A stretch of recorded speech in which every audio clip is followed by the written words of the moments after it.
Thank you. I have to wonder what Frank said when Ian finishes, there will be chaos. It has been a wonderful weekend. I think it's great to obviously all be in the same venue as well, where, although next time I do not want to share a room with Scott Tips. He snores like crazy.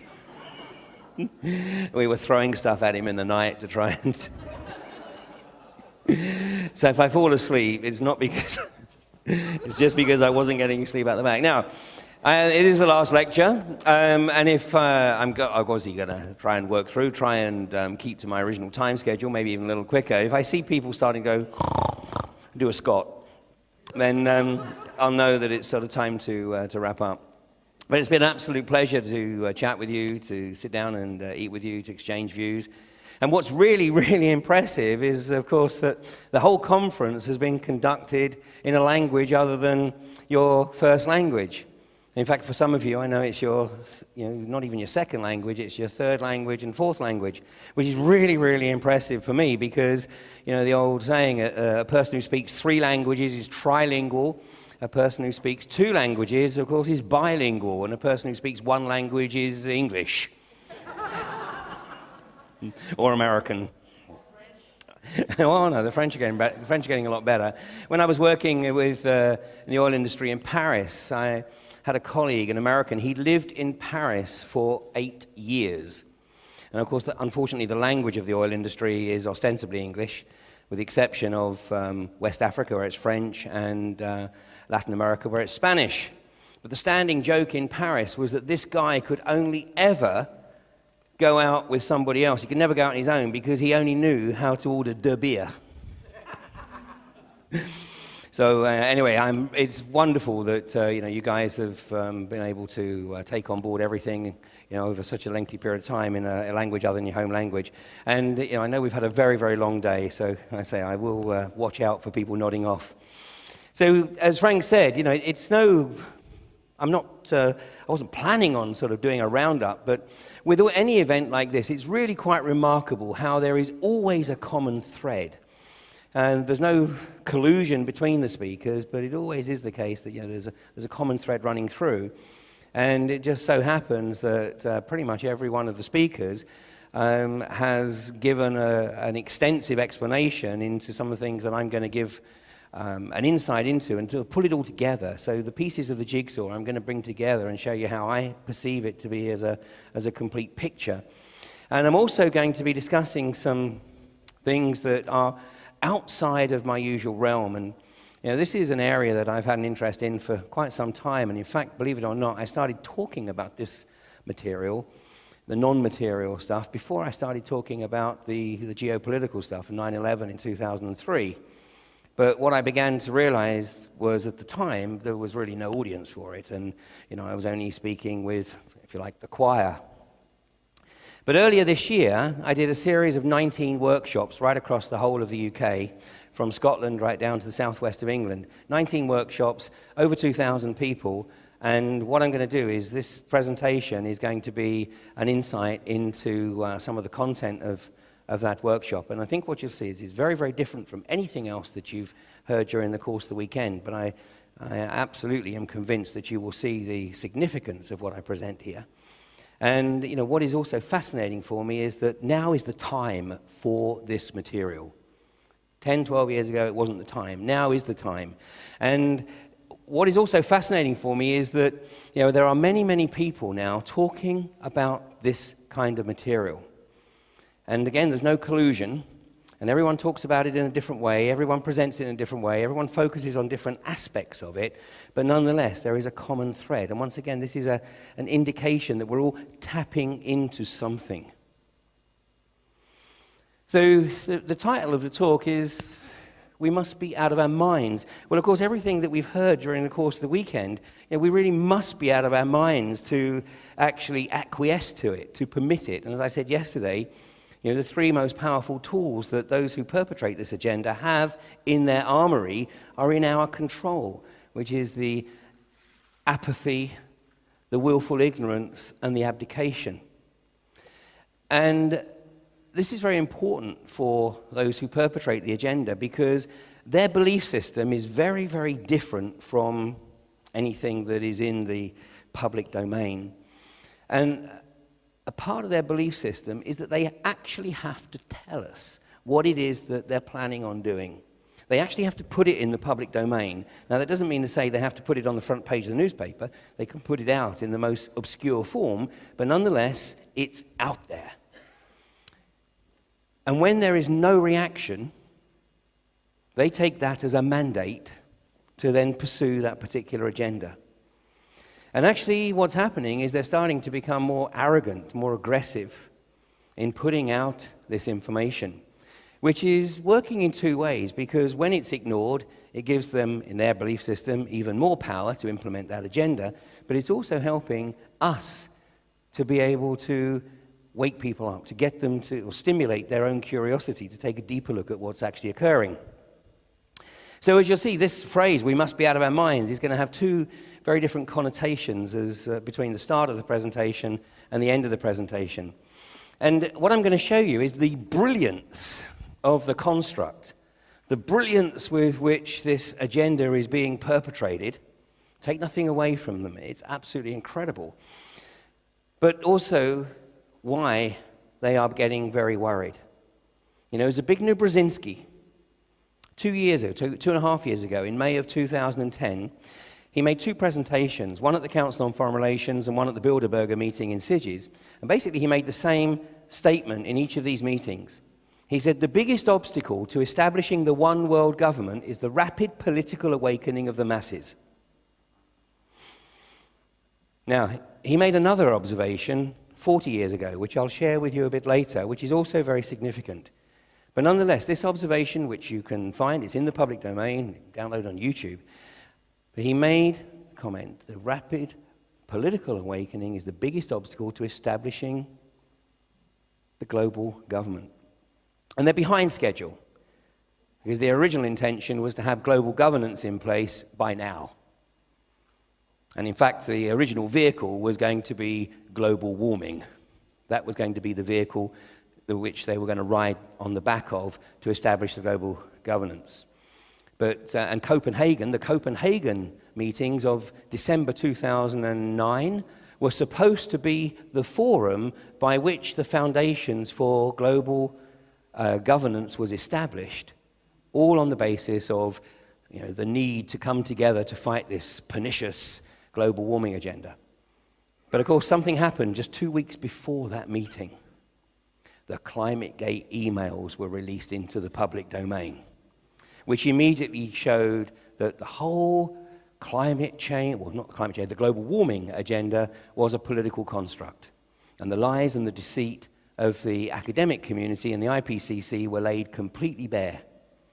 So that was a bit of a spoke in, in the wheel, if you like, to thwart their quest to establish global governance. So we've been given another opportunity. But something is happening.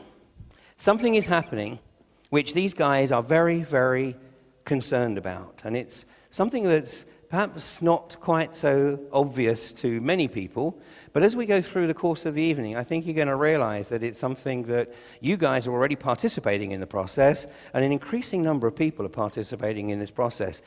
They don't take a conscious decision to start participating. Something happens, and that's what we're going to be exploring as we go through. So I'm going to start by a little experiment here. Take a look at this pirouetting lady here. Just look at it for a few seconds. Can you raise your hand if you are watching her rotate in a clockwise direction? Okay? Can you put your hand up now if you are watching her rotating in an anti-clockwise direction? Okay? Can you put your hand up if you've seen her rotating in both directions?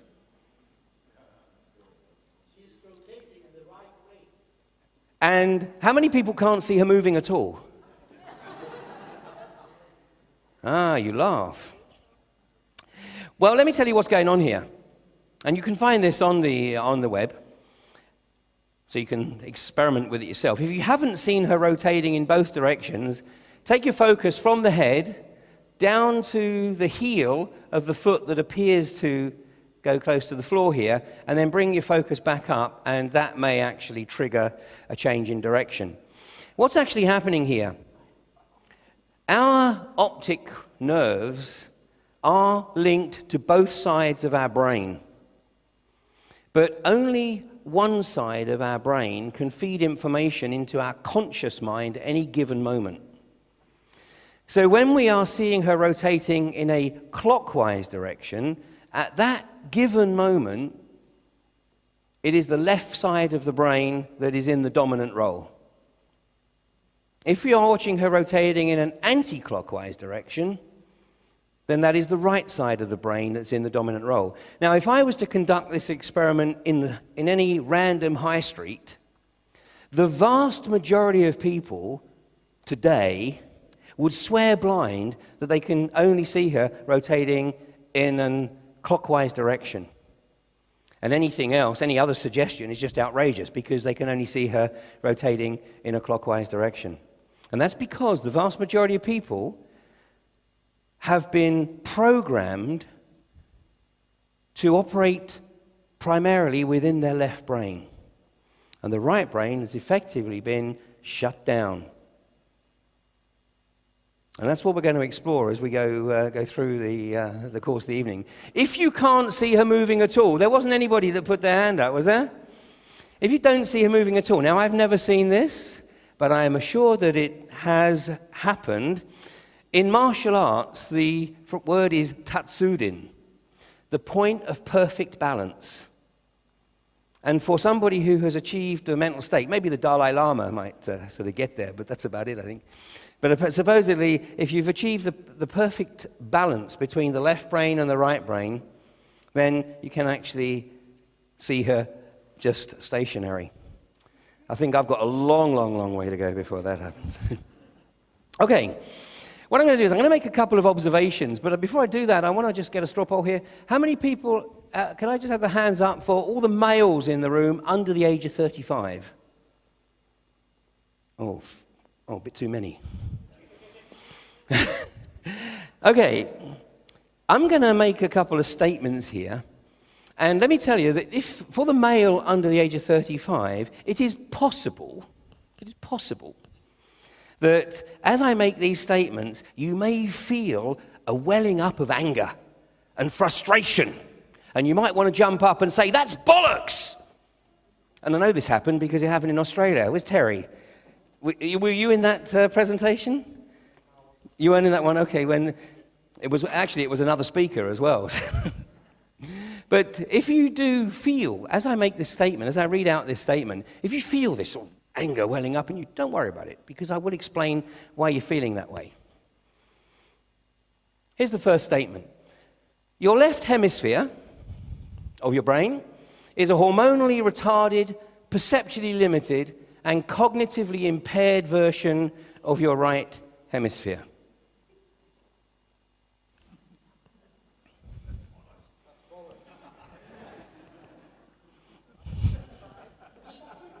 Well, it gets better. Your left hemisphere is perceptually dominant. It defines who you are, and it decides who you think you are. The left hemisphere, we tend to refer to the brain. But increasingly, within neuroscience, there is a recognition. Well, in fact, neuroscience, to be honest, neuroscience is effectively dividing into two camps right now. There's the neuroscientists who are the materialists. And these are the neuroscientists, the humanists, if you like, who believe that everything can be explained by reductionist Newtonian science. And that there is absolutely no experience, whilst we are in physical form on this mortal coil, there is actually no experience that cannot be explained. Whereas the non-materialists are starting to say, well, actually, there's a hell of a lot that we can't explain. And what tends to happen is the materialist neuroscientists put a lot of time and effort into trying to demonize and marginalize and dismiss the research of the non-materialists, whilst the non-materialists don't waste their time responding. And so within the non-materialist neuroscience camp, there is the increasing recognition that actually to refer to the brain is wrong. It's a misnomer. Because although we have an organ within the cranial cavity, it's actually two organs. The left brain and the right brain divided by the corpus callosum. And the increasing recognition is that these two sides of the brain perform very, very different functions. And what I'm going to suggest to you is that those who think they're the rightful rulers of the planet have actually known this for a long, long time. And so they've made a tremendous effort, a brilliant effort, to keep people locked in to the left brain, the seat of the ego.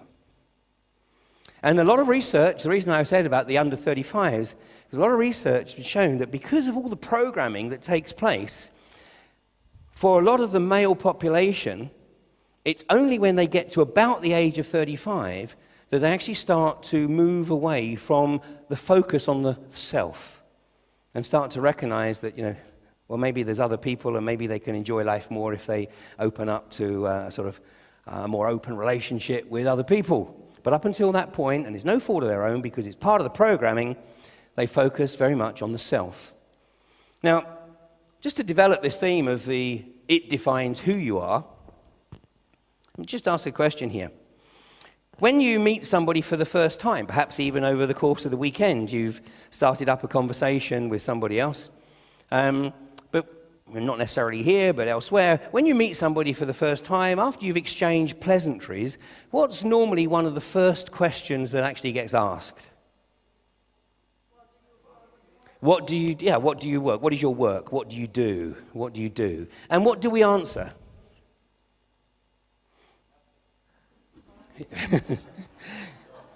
Your job, exactly. The most common answer is your job. So what do you do? And we answer with our job. Isn't it interesting that we actually define ourselves by what enslaves us? Because for the vast majority of people, there are exceptions, of course, but for the vast majority of people, they're not necessarily, particularly in this climate, they're not necessarily doing a job that they particularly enjoy. They're doing a job because it's a means to providing your income to be actually able to keep a roof over the head and food on the table. What would be a more perhaps challenging or interesting question? Who are you? Yes, who are you? Has anybody ever tried this? Yeah, you tried it. And what reaction did you get? Who do you think you are? For asking me the question. Well, I tried it one time, and it was really funny. I said to this guy, oh, by the way, I said, who are you? And the guy went, who am I? Well, that's a tough one. And then he told me what he did for a living. So, we're programmed to actually simply identify the self by what we are employed at. Now, the programming of the self, the ego, is very sophisticated because it plays very much on our fears. It wants to create this division between us and everybody else. And it's very, very, very sophisticated. Because when we do meet somebody, hopefully within this group, it's not quite so prevalent, but in the public domain, what tends to happen is as soon as we know we're going to talk to somebody, we're going through some kind of process, either consciously or subconsciously, which is saying, am I better dressed than this guy? Is he better dressed than me? Does he look better than me? Does he earn more than me? We're weighing up on a number of levels as to whether we perceive ourselves to be superior or inferior, whether we're going to look up to this guy or look down to this guy, or whether we're just going to perceive him as an equal. This is a natural process. Now, what is interesting about these observations is that it's unique in the respect that it's a right brain explanation, because my left brain doesn't feel threatened by the fact that I'm making the comments about the left brain's limitations. But I absolutely relate to what I said, because there's no question that up until, I gave you the explanation last night, up until I was 34, I was the epitome of the corporate whore in every pretty much sense of the word. And the focus was my career. It was my career that provided the lifestyle for my family, and my career came first. And it took this massive wake-up call in Kuwait to start the process of shaking me out of that mythology. So this focus, this construct, of course, supports everything we've been talking about here over the last couple of days, because we want to create a society that encourages people to define themselves by their material possessions. Because what we're trying to create is the good consumer. And of course, what do the marketing campaigns focus on to try and get us to buy their shit? They focus on our fears. And our fears. And what is the primary fear that they focus on? You're not good enough, exactly. And more poignantly, not getting laid. And I'm told that applies to both sexes. I'm not going to have a debate on that subject. I'm going to show you a photograph that was taken, I think it was a week or so, 10 days or so ago, in an area of very, very high unemployment in the UK. An area that is regarded as one of the poorest areas in the UK. A city of Liverpool. It's a lot better than it was, but nonetheless it's still regarded as some way down the line. Look at this. This is the Apple Store on the day of the release of the latest iPhone. Not a lot of evidence of poverty or austerity there, is there? Because they're queuing up to buy a £500, what's that, about 5,000 kroner, a 5,000 kroner phone. And this is the result of the sort of phenomenal marketing campaign to launch the new iPhone. Well, when I first started to get interested in this subject some years ago, I came across this book, Subliminal Seduction. And it goes, the front cover says, "Are you being sexually aroused by this picture?" Well, no, don't think so. Think I'm okay. But the issue here is that whether or not you think you're being sexually aroused, supposedly the marketeers believe that this is the type of image that would get you sexually aroused and therefore get you to buy their products. And I'm going to show you a few ads here. And because I'm obviously sharing this issue with you, you know what you're looking for. So obviously it's going to be pretty blatant. But what you've got to take into account is that the vast majority of people don't look at an ad like they would a piece of art on a wall of an art gallery. It's something that is often just caught in the peripheral vision. And so the ad has to make an impact in that fraction of a second in your peripheral vision. And this is why today a neuroscientist can earn more working with a marketing agency than they can in academic research. And every major marketing agency in the US and the UK employs neuroscientists. Here's the first ad. I think this is for Gap jeans.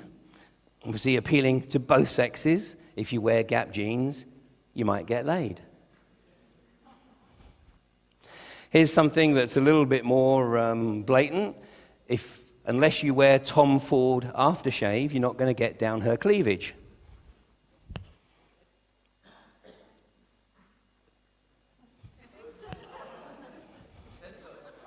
Absolutely. What happened? We have lost everything. Now, if I was a conspiracy theorist,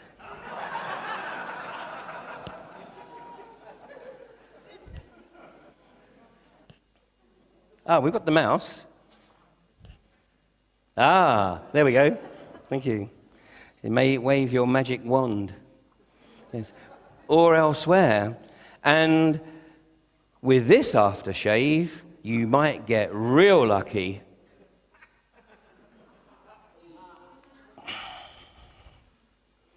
Yes, it pushes the boundaries. Absolutely. Well, the marketing industry itself is beginning to recognize this. Here's an advert for a line of clothing, Slate's Clothing. Now, what was really interesting about this particular picture is I walked into a bar in the UK, and there was a row of beer pumps.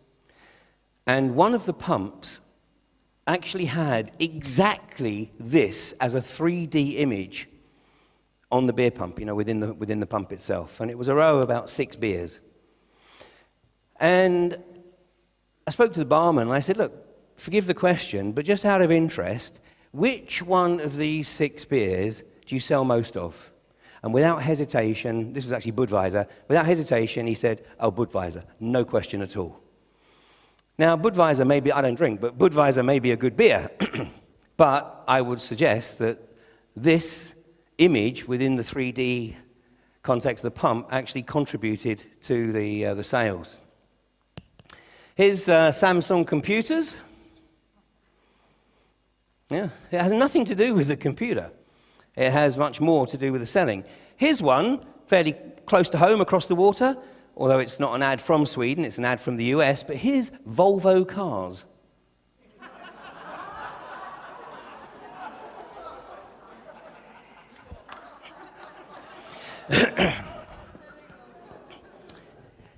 I can see we have a more aware audience here than in a certain other European country where I had to actually explain it.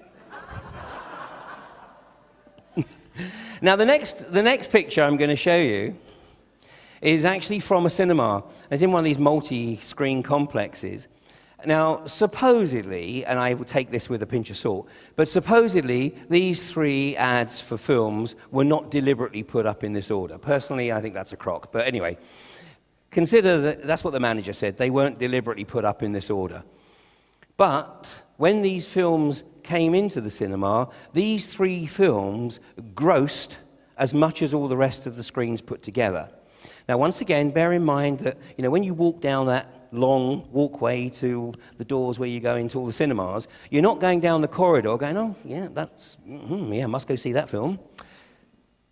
Oh, and that one. You are marching down the corridor to get to your cinema to see your film. So once again, these ads are literally catching you in the peripheral vision.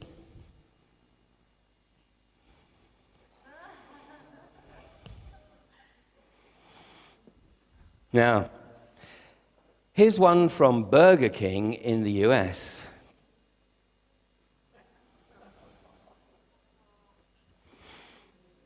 Every aspect of it, every aspect from here to the BK Super 7-incher.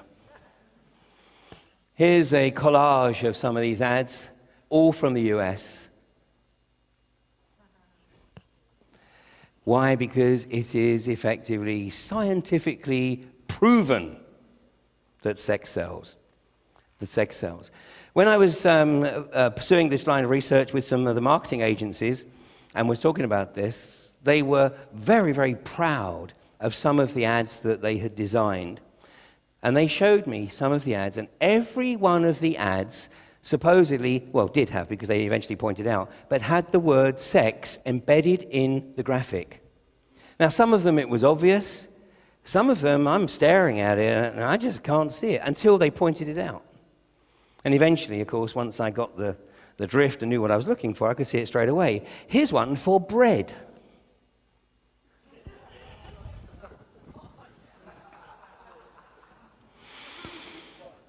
Now, in the UK, we have the National Lottery.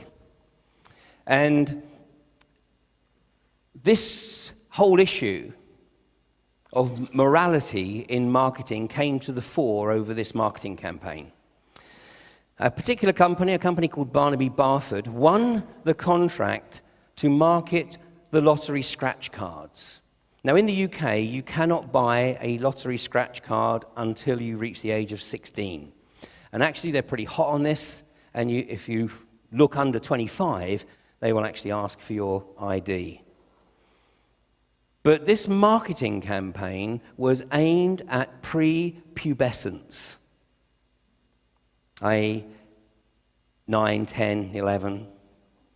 Now, what the hell are they doing putting a marketing campaign together that markets scratch cards which can't be sold to people unless they're 16 to prepubescents? Now, what I'm going to show you is a graphic. It's not an advert, but this was a graphic that was used on the front page of the article of Marketing Week. The big win, a morality tale. When we actually look at this graphic a little more, what we see is this mandala of the scratch cards. We have a child, a prepubescent, in the upside-down crucifix position, and we have a slightly enhanced National Lottery logo with the 666 clearly on display here. And the article was actually questioning whether or not the marketing industry was starting to go a bit too far. Well, following this article, the marketing industry actually commissioned its own survey into the fall in the standards of morality in marketing. And an article written by a British journalist called George Monbiot, he brought this report into the public domain, and he took a quote from the report, because one of the major contributors to this report was a guy called Rory Sutherland, who was president of the Practitioners in Advertising. And Rory Sutherland says in the report, he said, marketing is either ineffectual or it raises enormous ethical questions every day. It goes on, then with admirable or disturbing candor, Rory Sutherland concluded by saying, I would rather be thought of as evil than useless. Which pretty much says it all, doesn't it? In other words, we are quite happy to prostitute ourselves. And then we wonder why it is that we're in the mess that we're in, and we've heard all the presentations, about the GM foods and the vaccines and the chemtrails. We wonder how it is that this agenda can be perpetrated when, those who are working in these industries must have some idea of what's occurring. Well, they do have some idea of what's occurring. They know what's occurring. Like Rory Sutherland acknowledges, he would rather be thought of as evil than useless. And many people working in the pharmaceutical industry and the biotech industry would rather prostitute themselves in return for their very nice standard of living, thank you, than actually recognize their responsibility to the wider community. And especially in times of economic hardship, a lot of people think, oh my God, I've just got to keep my head down, not rock the boat, and maybe I can keep my salary and my pension. So unfortunately, the vast majority of us have, at some time in our lives, and maybe sometimes still do, prostitute ourselves in return for the salary. This is brilliant, because right from the get-go, the effort is made to make sure that we understand that the most important thing is that we are a consumer, that we are locked onto that corporate teat. And I'm going to show you a poster here from the European Union. It actually appeared in 3 languages, in French, in Dutch, and in English. The English language version was used in Ireland during the referendums in Ireland. Obviously, the French and the Dutch versions were used in the run-up to their respective referendums on the EU. And you'll remember that the French and the Dutch both voted resoundingly no. They did not want to be signed up to the EU treaty, but their government said, well, thanks for letting us know what you think, but we're going to do it anyway. In Ireland, they couldn't do that because up until the last referendum, their constitution required them to have a referendum to permit the national government to hand over any element of national power to a foreign entity. And this advert, the graphic of this advert, is very, very telling at a very, very deep level.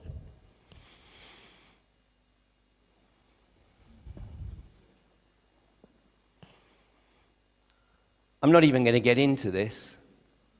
This is the geometry of Baphomet. This is exactly the same geometry as was used for the iconic Uncle Sam posters, Your Country Needs You, which obviously were used during the First World War. It's very clearly illustrating who it is that effectively they are operating under, whose belief system they are operating under. What is this? How do you know that?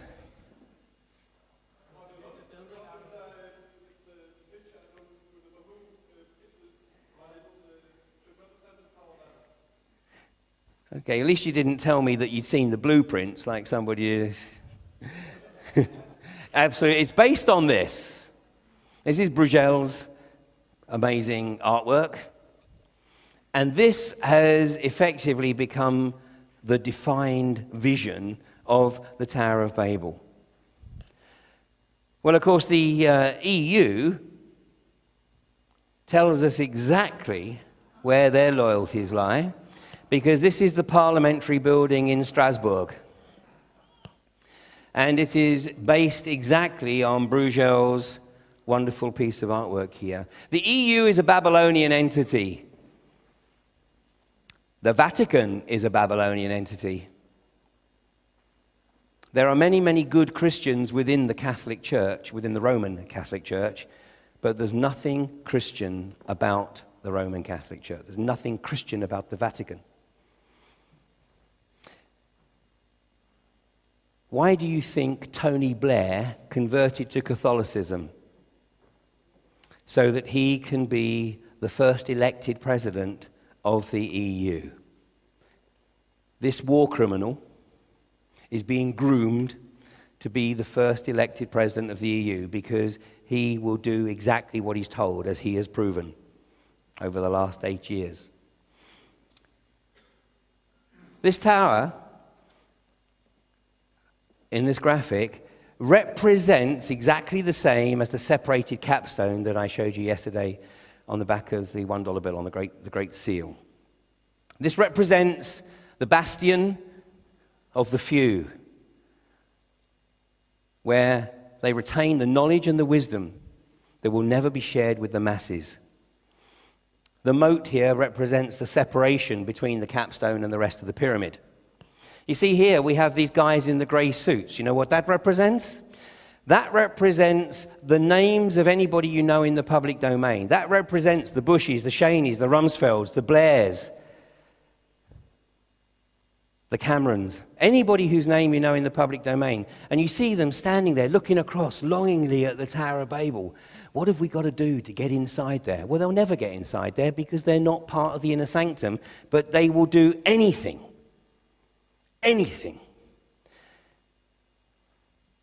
to get in there. Tony Blair, if you want to ever see the magnitude of the socio-psychopathy of that individual, he was being interviewed by one of the BBC's political interviewers, and this interviewer is not quite as dogged as Vincent, who you saw yesterday, but nonetheless, he's quite capable of asking the hard question. And in the interview, he said, "So, Mr. Blair, how do you actually sleep at night knowing that it is because of your agenda and your statement that Iraq had weapons of mass destruction, which it clearly didn't, but your agenda has resulted in something in the region of 500,000 Iraqi civilians being killed?" And do you know what Tony Blair's response was? "Well, Andrew, I think you'll find it was only 100,000. Oh, so that makes it all right then. You know, any of us would be mortified if we thought we had done anything or said anything that caused any other person physical or even emotional harm or injury. Tony Blair can quite casually dismiss the fact that it's only 100,000. And Madeleine Albright, you familiar with the Madeleine Albright interview where she was asked if she thought that the slaughter of Iraqi women and children was worth the price? And she said, well, it's a difficult decision, but yes, we think it's worth the price. This is the level of socio-psychopathy that we're dealing with. And these people are not part of the inner sanctum. And it is my opinion that those who are in the inner sanctum absolutely despise these individuals. You know, there's no word in the English language, or no polite word, that describes these individuals, but there is a word in German. Kampfpolizei. Kampfpolizei. It was the term coined by the National Socialists during the time of the Third Reich. And when they were setting up the Jewish ghettos, the Nazis didn't want to waste their own resources in managing the ghettos, so they appointed community leaders, Jewish community leaders. And they gave these Jewish community leaders better accommodation, better food, better clothing. And their job was to manage the ghetto, to administer the ghetto, which included providing the Nazis with the lists of the people to be shipped out to the camps. But when everybody had been shipped out, what happened to the Kampfpolizei? They were on the last bus out of town. They went the same way. And that's what these guys are. That's what the Blairs and the Bushes and the Rumsfelds, these guys ultimately are dispensable once they've served their purpose. And then we have the masses, the proletariat. But I know it's not in great focus, but do you notice something about the way in which the proletariat are depicted? Yeah. Squareheads, blockheads. But there is one exception. Do you see what that exception is? The baby. Yes, the baby. This is very, very telling. What this indicates is that it is recognized, understood, that every human, when they enter into this physical realm through the birth canal, they are born with the potential to access the full range of their human capabilities and capacities. But God forbid that ever happens. Because by the time they get to young adulthood, they have to be turned into the hamster. Keep running on that wheel. The consumer. You know, everything we talk about, everything you've heard about during the course of the weekend, today, thanks to the internet, is available for everybody to take a look at. It's a two-edged sword, as I said earlier. You know, they put everything out there, and when we don't react, it's a mandate to do it. But the vast majority of people, even if they have the inclination to do this research, they don't have the time. And that's why those of us who are aware of what's occurring, in my opinion, have a responsibility to share it and to try and stimulate the curiosity. Because you can't tell anybody anything. I mean, I don't expect anybody to take anything I say at face value. And I'm sure the same would apply to all the other speakers here. That's not the objective. That's the role of the mainstream media, to tell people what to think. Our job is simply to try to stimulate sufficient curiosity so that people will go away and look at this for themselves, and they will come to their own realization, because it's only when they come to their own realization that it actually takes on a life for them. But this is the goal, to make sure... Oh, wrong one. To make sure... Let's try that. To make sure that over the course of 18 years, everything about this child is effectively engineered to create the consumer. And that means absolutely locking people into this, to the belief that this is how people are supposed to spend their lives, with maybe a little bit of R&R. But this is where they're expected to focus their lives. And this effort starts in the UK literally within seconds of the birth, with the vitamin K vaccination. And Desiree is talking about the vaccinations. You know, in the UK now, a preschool child has to have 26 vaccinations. And many of these vaccinations are literally in the first months of birth. Well, you know, it's interesting. We're in a Steiner building here, you know, an anthroposophical building. And Rudolf Steiner, 100 years ago, made some very poignant observations. What he said was, a way will be found to vaccinate bodies so that these bodies will not allow the inclination towards spiritual ideas to develop, and all their lives people will believe only in the physical world that they perceive with their senses, their five senses. None of my kids have been vaccinated. I have made sure that they've all had the normal childhood diseases of chickenpox, measles, mumps, German measles, rubella. Because in my opinion, these diseases are absolutely crucial to the body building up its immune system. In the oil field, I've traveled all over the world. In many countries I visited, it was a requirement to have a certificate to say that you had been vaccinated against various rabies, malaria, whatever. I have never been vaccinated. Whenever I needed to go into these countries, I simply got one of my colleagues' certificates and created my own forgery. Apart from that, I have a pathological fear of needles anyway. And I have never been ill. Well, that's a lie. Because the only time I was ill, and I was as sick as a dog, was at a party in Cairo, where my manager in Cairo threw a party. And got towards the end of the evening, and he's running out of beer, and I saw a beer on the end of the counter, and I said, anybody's beer? Nobody answered, so I drank the beer. And then this guy came over and he said, Ian, did you pick up that beer on the end of the counter? And I said, oh yeah, sorry, was it yours? He said, yeah, but it didn't taste very good. I said, well, it tasted right to me. He was right, I was wrong. I was as sick as a dog for the next 3 days. That was the only time I was ever sick.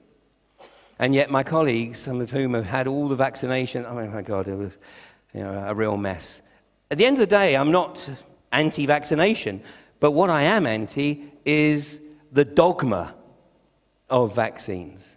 In the UK today, at this moment, it's not mandatory for the children to be vaccinated. There is phenomenal social pressure by the medical profession to get the children vaccinated, but it is still optional. And what Rudolf Steiner was really acknowledging here was that there is every intention of making sure that people remain locked into the physical, empirical, material realm. Now, Zbigniew Brzezinski, who I referenced earlier with his observation that the biggest obstacle to establishing the one world government is the rapid political awakening of the masses. In 1969, he wrote a book, published in 1970. That book is called Between Two Ages, The Technotronic Era. It's an incredibly prescient book. If you can get hold of it, a hard copy, you pay about $200+ right now, but fortunately there's more and more access to PDFs of it. It's remarkably prescient, especially when you consider when it was written.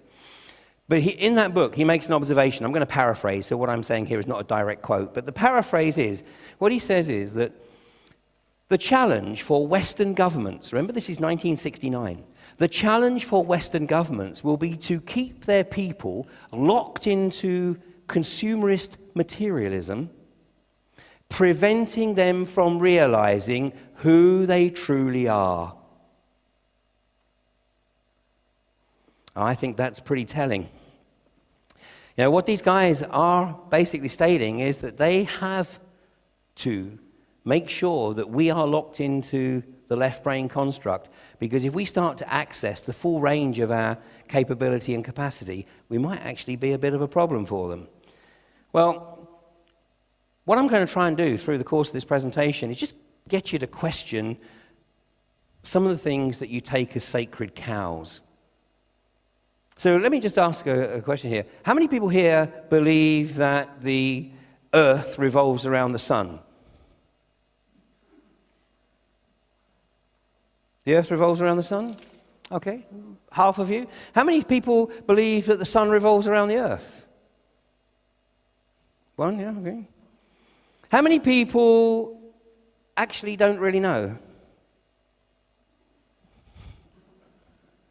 Well, of course, about 400 years ago, to suggest that the earth revolved around the sun could have actually been quite costly in terms of your personal freedom, as, of course, Galileo found out.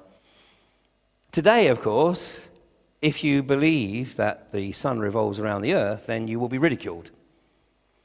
Yet in reality, I've got to say that, the proposition that the earth revolves around the sun seems to tick all the boxes, but I'm not an astronomer, I don't really know. I mean, it sounds like a plausible explanation. Until I hear a more plausible explanation, I'll take it on board. Okay. Well, yeah, probably you're correct. But my point here is that at any given time, there is social dogma that we are expected to lock ourselves into and not step out of that. And if we step outside of that dogma, then we run the risk, obviously, of being ridiculed. In fact, we will be ridiculed, because if we're right, especially, then the establishment will want to make sure that nobody else perceives us to actually have any particular insights. Yet, more and more, we are starting to recognize that we are capable of having experiences that can't actually be explained. I mean, is there anybody in the room who actually would put their hand up and say, I've never, ever had an experience in my life that I couldn't explain? So, by definition, everybody in the room has had an experience that you can't explain, yeah? Okay. And yet, how many people are quite happy to just randomly discuss those experiences with anybody they happen to run into on a casual basis? Oh, excellent. Excellent. It wouldn't happen in the UK, I can tell you. Because the social norm is that it doesn't happen. It doesn't happen. And if it did, then it can be dismissed as just luck or coincidence or maybe synchronicity. And yet, you've all acknowledged that there have been events that you can't explain. The common ones, of course, the most common ones are, somebody who you haven't seen in a long time, and their name happens to come into your mind, and then within a few minutes or a few hours or later that day, the phone rings and they're on the phone, or you run into them in the street. Yeah? Everyone had that experience?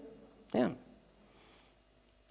Another one that's very, very common, because more and more people are trying it, is that if you are going on a mission into town and you're a bit tight on time, but you've got to, say, go to the bank, and the town is normally really busy at the time that you're going in, but you really, really, really want a parking space outside the bank. And you think, oh, God, I really hope I get a parking space outside the bank. You drive into town, you can see that there's hardly any parking there at all, and then just as you're pulling up to the bank, somebody pulls out, and they've left your space. Anybody had something like that? Yeah. This is normal. But don't go trying to tell this to your doctor, because they will probably prescribe you something. Well, a little over a decade ago, in fact, it was when I was in Central America, I was having a conversation with my son because something had actually happened which was truly remarkable. We both had this experience, and it was a mutual experience, something that we couldn't explain. And we were traveling from Guatemala, in Antigua in Guatemala, down to Copan in Honduras. And we spent the whole 4 hours talking about experiences that we'd had, things that had happened in our lives that we couldn't explain. Acausal events which happened to have some kind of connection, but we couldn't actually explain how they happened. And we were trying to explain it. We were looking at all the reasons why it might have happened, but we couldn't explain it. Anyway, I happened to mention to my son, I said, Dan, I said, actually there was some research on this particular field that was conducted at Stanford in the 1970s by a couple of guys called Russell Targ and Hal Puthoff. And I said, these guys were very interested in looking at sort of paranormal phenomena. And one of the things that got them interested in it was because they knew this subject was being researched in Russia, but there was, to the best of their knowledge, there was nothing similar going on in the US. So they approached Stanford, and they got a small grant and were told that that was all they were going to get, but they could start the project, and if they needed any more money, then they would have to find another way to raise it. Well, they were working with a guy called Uri Geller. Has anybody heard of Uri Geller? Yeah? Uri Geller? Well, he's an Israeli, now resident in Britain, but his claim to fame was that basically he could bend spoons or start watches. But his real party trick was to be blindfolded, and he was put in a car, and he would drive around an obstacle course. Now, initially, when they tried this with him in the first instance, the obstacle course was just made up of these plastic bollards, and he would drive fairly gingerly around the bollards. But over the course of their work with Geller got more and more confident, and eventually they started to put more solid obstacles. And he was always able to negotiate this obstacle course. And then as he got really cocky, because he was in his like 20s or so at the time, he got really cocky, and he would drive the car around the campus blindfold. I mean, this was with a helmet. There was a blindfold, a helmet, and a blacked-out visor. Anyway, one day he said to one of the, I can't remember which of the lecturers it was, he said, hey, you want to try an experiment? We'll drive around the campus. So the guy said, yeah, okay. So he got in the car with Geller, and Geller just put the accelerator to the floor. The guy came up to the junction, slammed on the brakes at the last minute, turned the car, and he drove around the campus like this for 10 minutes. When they finished, I think it was Targ, when they finished, his face had drained of blood. And Geller, of course, was laughing. So anyway, Targ decided he was going to get his own back. So what he did, he got a concrete block and put it in the road in a random location on the campus. And on a Sunday afternoon, when he'd managed to make sure, of course, the roads were clear, he said to Geller, he said, hey, you know that experiment we did the other day where you drove me around? He said, do you want to do it again? So Geller said, yeah, okay. So this time, he went to get in the car, but didn't actually get in the car. But as he was climbing in, he said, okay, Uri, off you go, and shut the door and stay back. So Geller drove off, and of course he must have realized that he didn't have the passenger. But he drove off, drove like crazy, drove around the course, came up to the straight where the concrete block was, and accelerated. And of course Targ's like, oh my God, what have I done? Geller came up to the concrete block, slammed on the brakes, and stopped that far from the concrete block. Well, Targ and Puthoff decided they needed to get some extra funding, so they wrote a book. And that book was called Mind Reach. And that was published in 1975, but it barely got onto the shelves when the National Security Agency in the US sequestered the research and effectively classified the research. They classified it for the next 20 years. So immediately, all copies of that book, Mind Reach, were pulled from the stores in the US. So I was talking to my son. I said it'd be amazing to get hold of one of those books that actually made it onto the shelves, because when it was republished in 1996, it had been sanitized, and a lot of the real interesting stuff had been taken out. And Daniel said, well, how many books do you think actually made it onto the shelves? And I said, well, I don't know, a few hundred, a few thousand. I said it wasn't as though it was going to go on the New York Times bestseller. Anyway, we arrived in Copan. We spent the day at the Mayan ruins in Copan. And then that evening, I said to my son, what do you fancy eating tonight? He said, pizza. I said, Dan, we're in Central America, not Italy. He said, no, I want pizza. Anyway, we go into the town. It's only a small town. We walk into the main square, and we can smell pizza. So we walk down follow the smell, and we go into about a block back, and it's a youth club. And in this youth club, the kids have got a pizza oven, and had apparently been provided to them by the local community so that they could cook pizzas and make a little money for their youth club activities. Well, we're sitting down waiting for the pizza, and there's a bookshelf in the corner. And of course, Copan's on the backpackers trail, so it's part of the book exchange system, where if you're traveling, you don't want to carry a whole library, so if you've got a book you've read, you can put it back and you can take one of the others. And I said to Dan, I'm just going to go take a look and see what's on the shelf. I got halfway along the top shelf. The shelves were only about that long, 2 shelves. I got halfway along the shelf. I reached in and I pulled out this book. And I said to Dan, you're not going to believe this. You know that book we've been talking about for the last couple of hours? I said, and you know what he said? You must have put it there. I said, how could I have put it there? I said, you've been with me. I said, look, I'm not even carrying a bag. And he said, wow. He said, that's pretty incredible, isn't it? So actually, this triggered, obviously, even more discussion on it. But this book, by the way, I actually later discovered that more copies had been released in the UK, because it was released in the UK at about the same time. And of course, the book wasn't taken off the shelves in the UK. So you can still find some first editions that were actually published in the UK, as opposed to the few that were actually released in the US. This is the guy who they're working with, Uri Geller.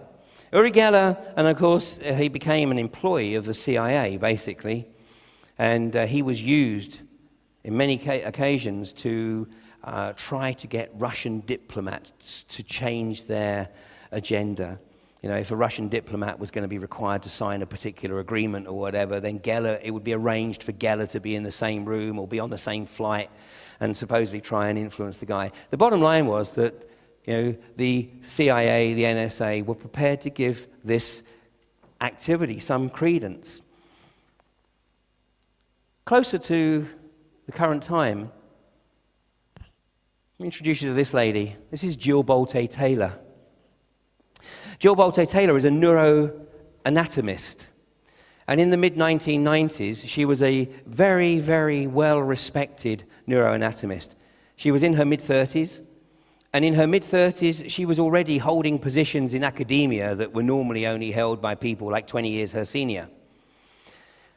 And she was specializing in her research on the stroke, the effects of a stroke, what causes strokes, the impact of the stroke, and how people could recover from strokes. Well, one morning, I think it was late 96 or early 97, she woke up one morning and she felt a bit groggy.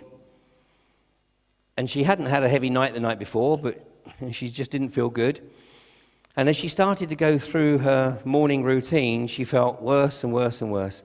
And then today she tells the story through the proverbial rose-colored glasses. And she tells the story today and she says, well, so there I was, this very well-respected, young neuroanatomist at the peak of her profession, studying strokes, and I suddenly realized I was having a stroke. And she said, I thought, oh, this is exciting. I told you the rose-colored glasses kicked in. This is exciting. I've been researching this. Now I get to experience it firsthand. Well, that's as she tells the story sort of 14, 15 years later. Well, what was going through her brain was a blood clot. And this blood clot shut down her left brain. So all of a sudden, she was experiencing reality through her right brain. And it rocked her worldview.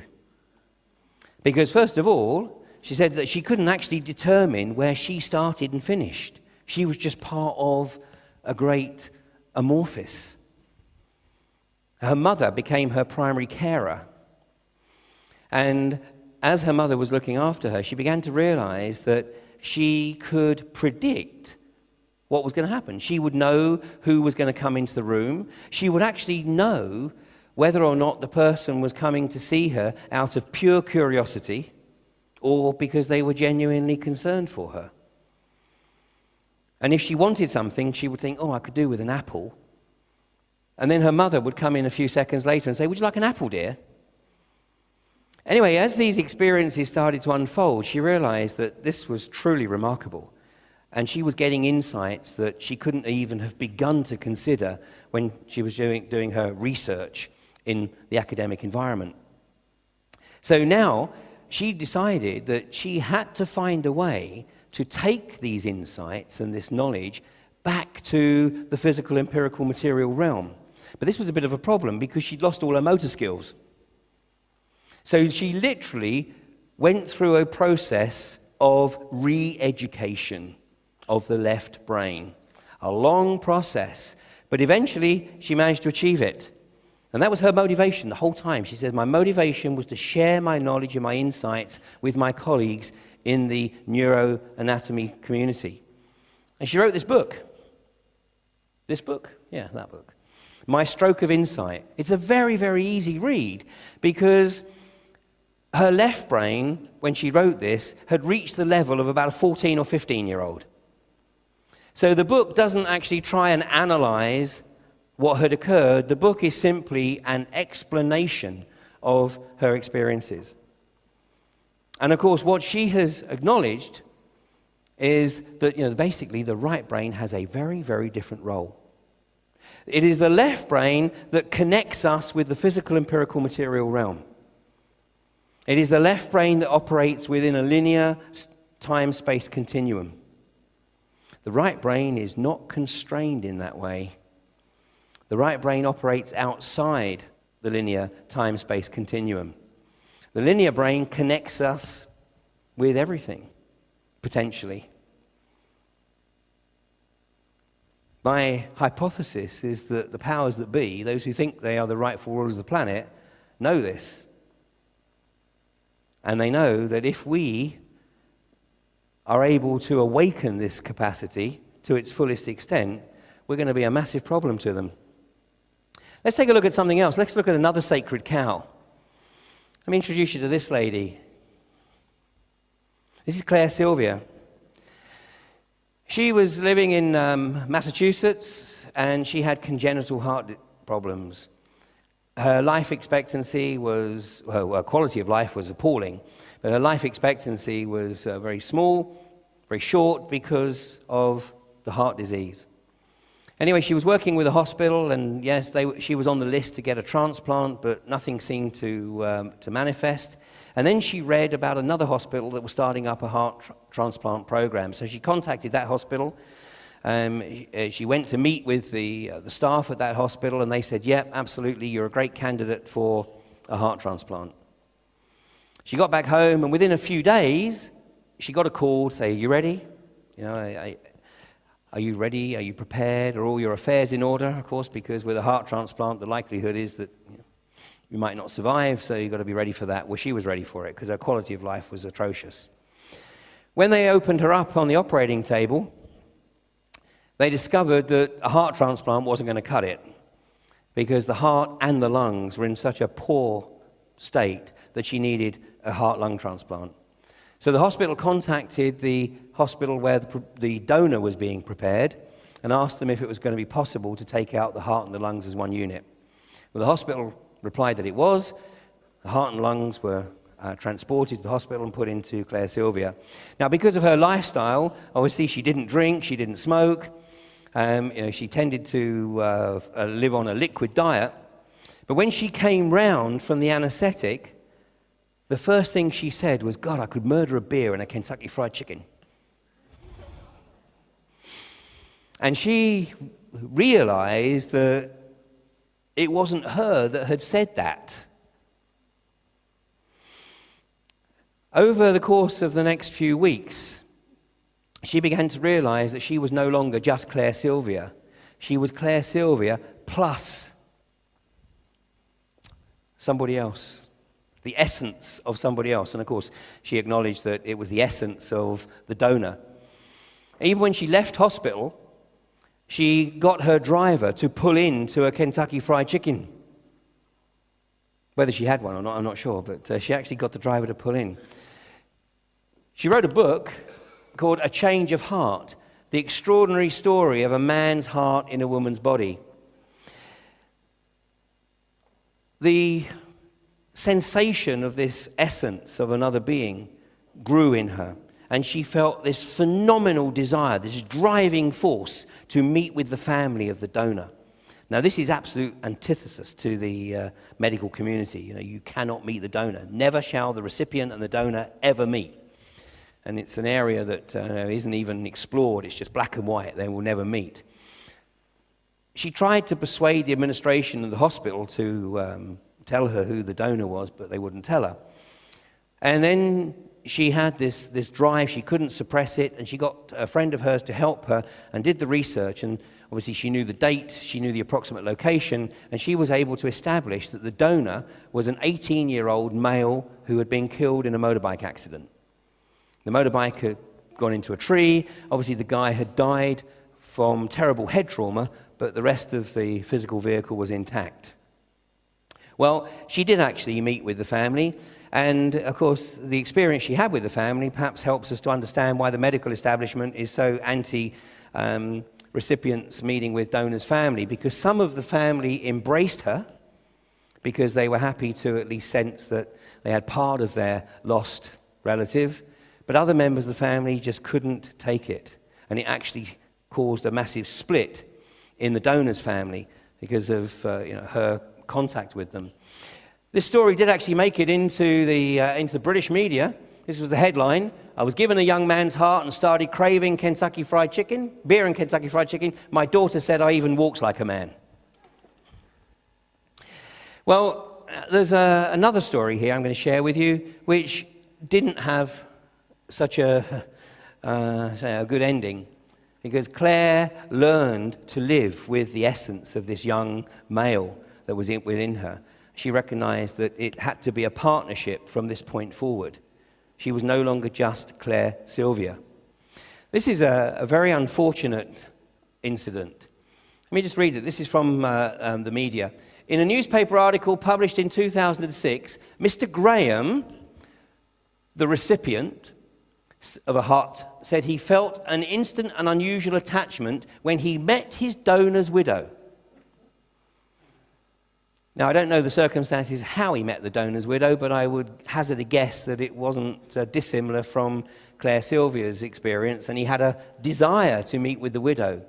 He said, I felt like I had known her for years. He said, I couldn't keep my eyes off her, I just stared. Well, it wasn't just his eyes he couldn't keep off her, because he ended up marrying her. But now, 12 years after the operation, Mrs. Graham's life has been rocked by another tragedy. Mr. Graham, the recipient, killed himself with a shotgun in circumstances that I now know to be identical to those which claimed Mr. Cottle, the original donor's, life. His friends said he had shown no signs of being depressed and were at a loss to explain his sudden death.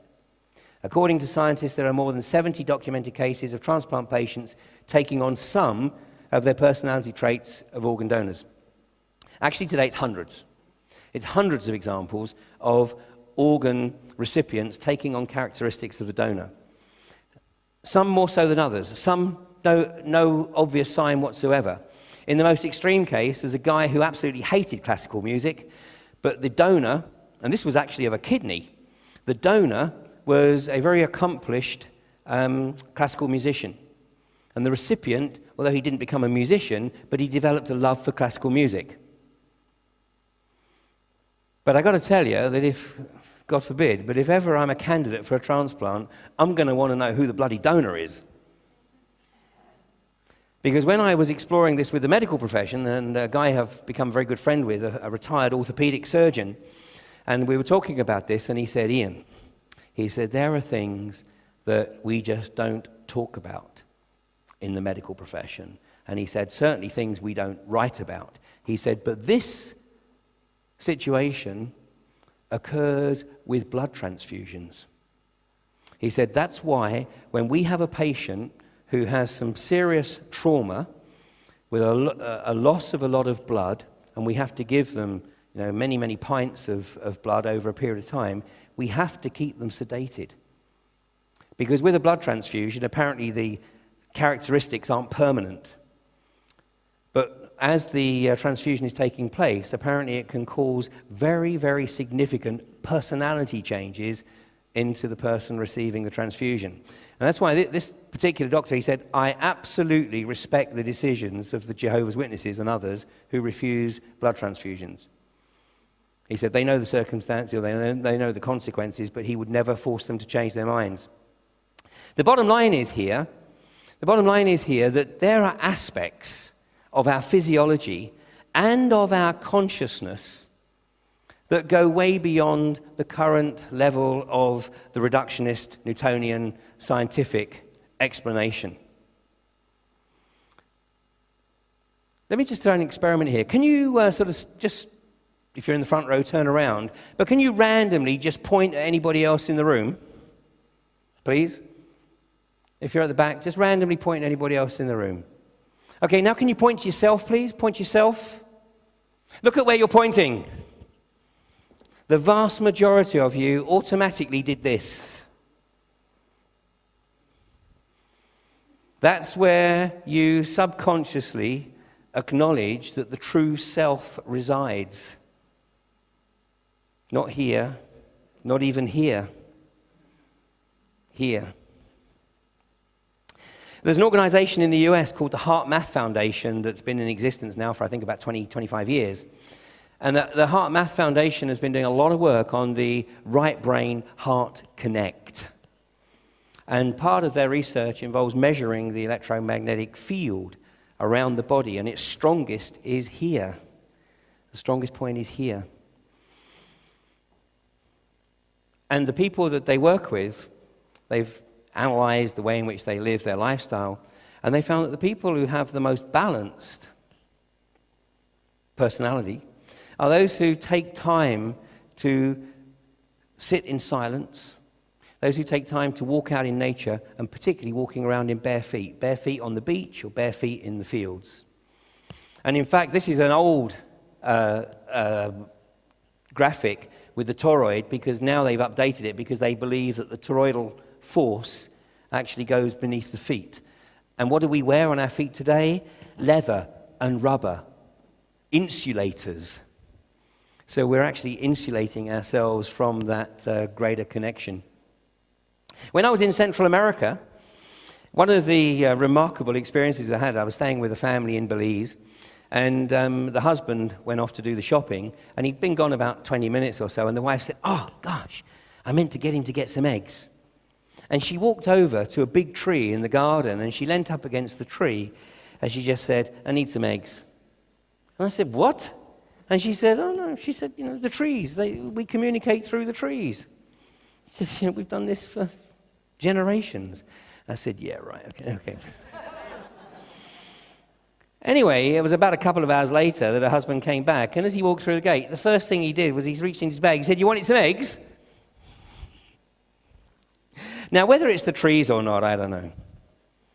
But the reality is that both of them actually understood that if they wanted something, if they actually walked over to the tree, whether the tree was the genuine catalyst or whether it was just the prop, who knows. But all of this is dismissed, of course, by mainstream science as just lunacy. And if you perceive that, then, well, that's the way it is.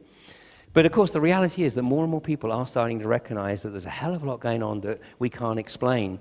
Let me just ask another question. Randomly, how many people do you think, how many players, how many personalities live inside your head or wherever it is? How many? 5?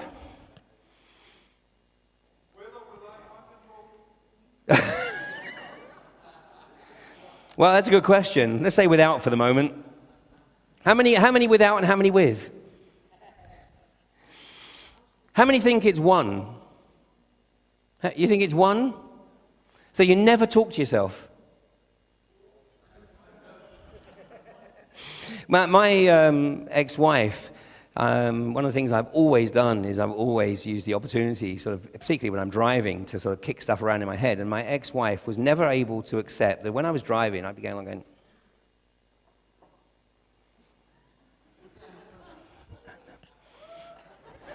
and she'd go, "So who are you talking to now then?" And I go, "Oh, I'm just trying to sort of mull over something in my mind."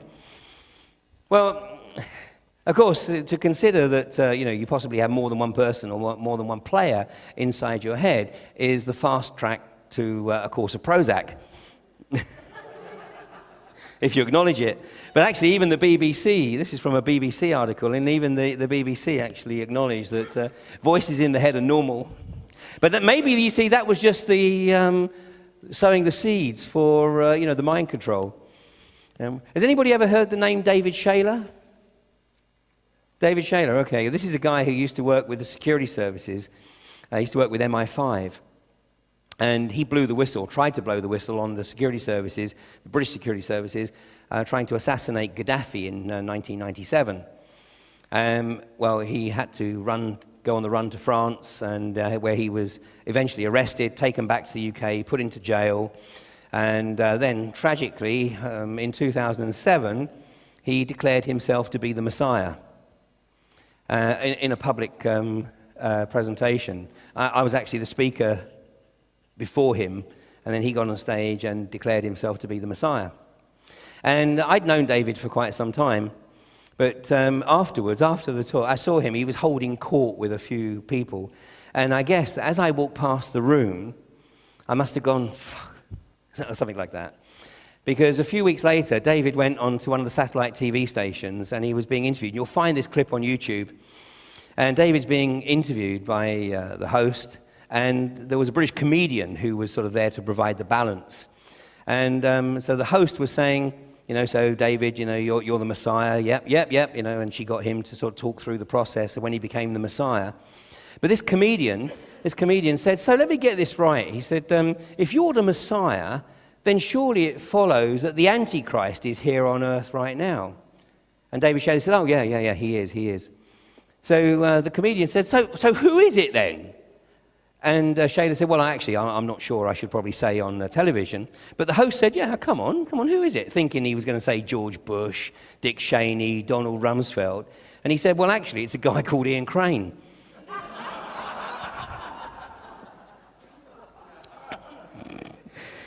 And, of course, the host, who knew me, her jaw just drops. And the comedian, of course, says, who the fuck's Ian Crane? Well, this story has a purpose here, because David Shayler at the time, in the weeks leading up to this presentation, was staying with some guys in a house. It was a rooming house. They were primarily students and young professionals living in this big old house in Bristol. And David had a room in the middle of the house. It was on the second floor, right in the middle of the house. And after his announcement that he was the Messiah, the other guys in the house said, David, you got to go, you know. Sorry, mate, we just can't, we're not up to living with the Messiah. Anyway, a couple of weeks later, the guys who had given David the room were going out for a drink, and they invited the girl who was living under David Shayler's room. They'd never seen her because their schedules never crossed, so she would come and go, and they'd never met. But then they saw her and they said, hey, you want to come out for a drink? So they took her out for a drink and said, you know, how are you getting on, how are you settling in, everything else. She said, that's great. She said, actually, it's a lot better now than when I first moved in. And they said, why is that? She said, because I kept hearing these voices in my head saying, you are the Messiah, you are the Messiah, you are the chosen one. Now, she knew nothing about David Shayler.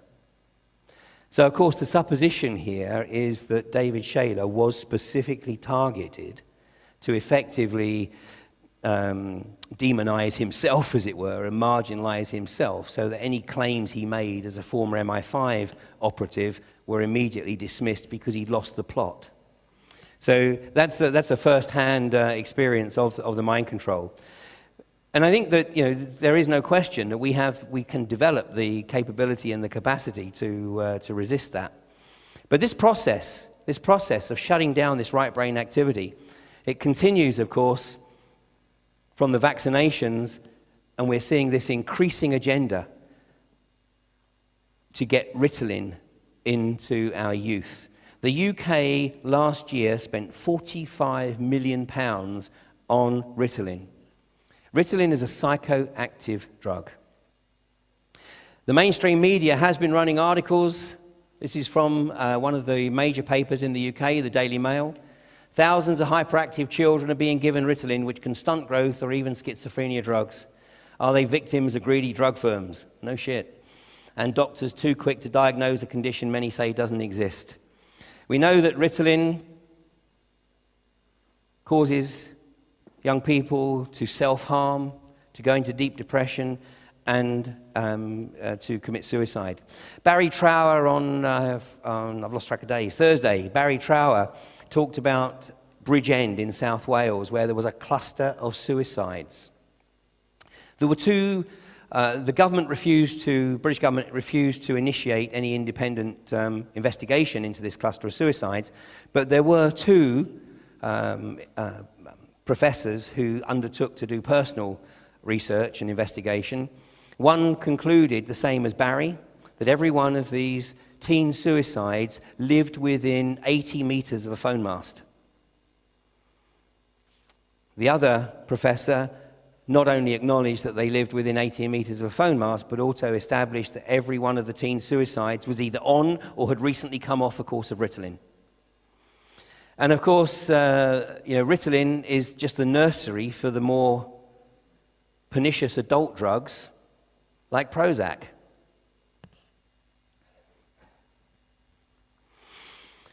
Now, if you want to see the effects of these drugs, there is an outstanding website. And this outstanding website, all you've got to remember is SSRI database. SSRI database. SSRI stands for Selective Serotonin Reuptake Inhibitor, antidepressants. And this website is maintained by concerned medical professions across the planet. Now, this is only a very small percentage of medical professionals who are contributing to this database. And you can search this database. When you download it, I mean, it'll be the top. When you punch into your search engine, SSRI database, this will be the top link. And you can search. You simply click on the top here. What do you want to search by? You know, the date, the drug, what occurred, where. I mean, this is a slide from last November, and I was looking at, the suicides, and we've got suicide, personality drained away, huge weight gain, violence, death. And of course, this is the common denominator in all high school shootings. If it's not SSRIs, it'll be steroids, or a combination of the two. Here's another one again for the UK. Suicide, violence, standoff with police, suicide. And look at the date. I mean, all of these are literally within a few days. When you see this database, you will be absolutely staggered by the incidents that are reported here. And remember, this is only a very, very small percentage, because this is only from those doctors who have actually signed up to participate in this process. And in the UK now, the average age at which women are having their first child is now over 30 for the first time since records began.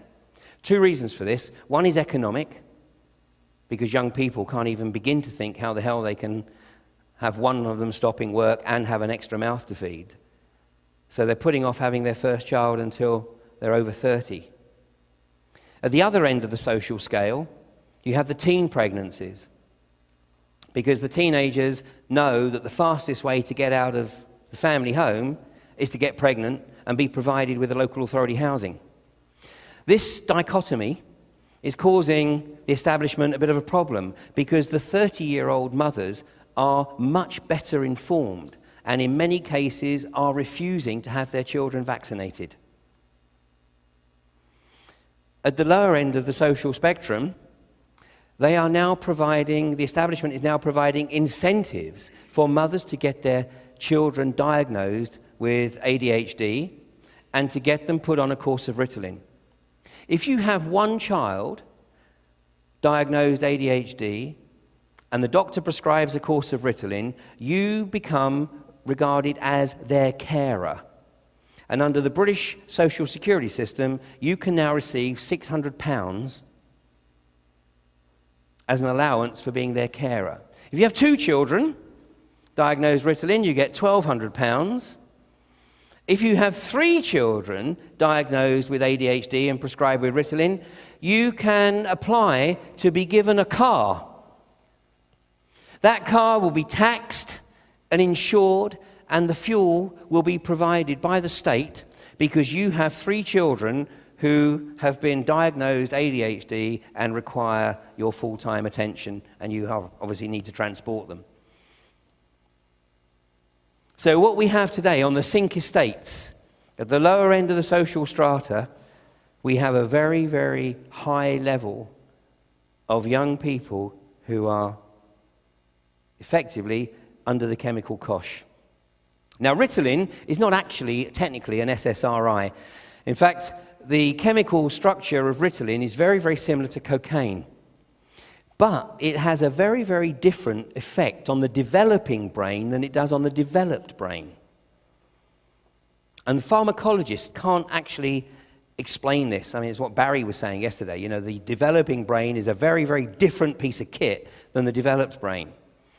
There is a professor of bioethics at Manchester University in the UK, Professor John Harris, and at least twice a year, this guy gets articles in the British mainstream media promoting the idea that Ritalin should be freely available over the counter in all colleges and universities in the UK because it enhances concentration. Whereas in the developing brain, it turns the kids into zombies and leads them to self-harm or worse, commit suicide. This is all part of the process. It's all part of shutting them down. And of course, to make matters worse, we feed them these outrageous drinks that are loaded with the stimulants, such as caffeine. And then, of course, we've got the junk food industry. And of course, we're seeing the battle in the press right now because following the recent Harvard report, which stated that actually there's no real difference between GM foods or organic foods and non-organic foods, but in the US it's very different because it's nigh on impossible to find organic soil in the US now, thanks to the pernicious agenda of Monsanto, planting seeds all the way down the west coast and on the eastern side of the Rockies so that the prevailing trade winds just blow the seeds right across the country. But it's very different in Europe. Very, very different. But we're seeing this agenda increased. And of course, I've been working with Scott Tips for a number of years now. But when I recorded my presentation on Codex 5 years ago, where I said that basically the agenda here is that the biotech industry want to completely eradicate all organic farming and effectively want to replace all farming with genetically modified foods so that, of course, they can patent them. And they want to eradicate the natural health industry. And the pharmaceutical industry in particular was employing consultants to trawl the forums, the natural health forums. And any time there was a discussion on my video presentation on Codex, saying, oh, I've just seen this video by Ian Crane talking about the biotech agenda and the pharmaceutical agenda. Is there any truth in it?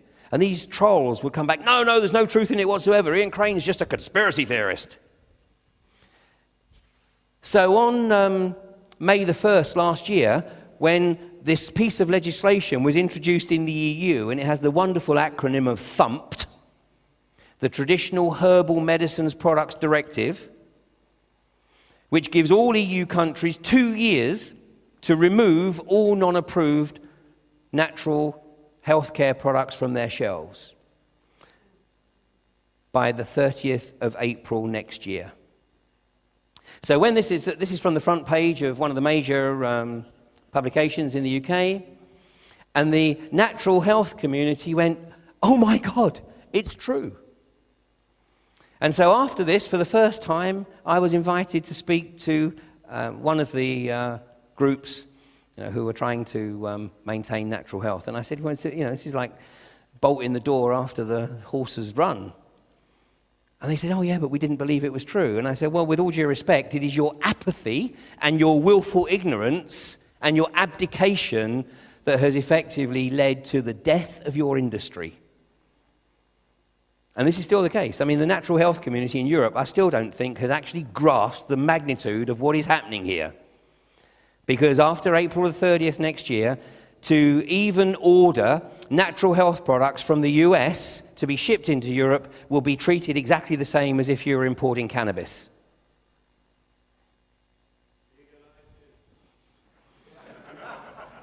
Well, I'll tell you what, the way things are going, you've got more chance of legalizing cannabis than you have natural health products. Right? And people say, oh, well, that's, we'll just deal with it anyway. Well, that's okay, as long as you understand that effectively from that point, you're going to be looking over your shoulder all the time. This is not the way forward. We've got to make the changes here. And of course, the media, the advertising that I was talking about, in the US, it is estimated that a 16-year-old is exposed to over 1 million advertisements in the course of their life. That's from TV, the billboards, the computer, everything. 1 million advertisements. And it's just keeping people locked in. I think I said yesterday, George Carlin famously said, those who don't read newspapers and those who don't watch TV know a damn sight more than those who do. I'm going to, and by the way, this shocked me. You want to see where Denmark is in the league table of those who watch TV?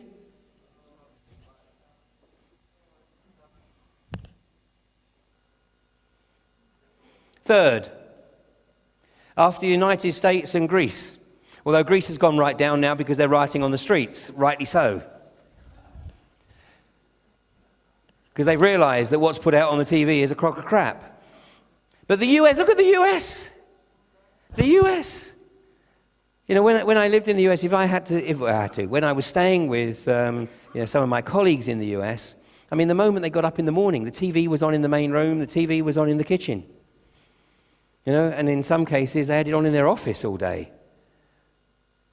In Europe, we haven't maybe quite got to that stage, but I was, you can see, right? I mean, basically, Switzerland is bottom of the league here at 2.5 hours, and Denmark at, third on the table here with 4 hours.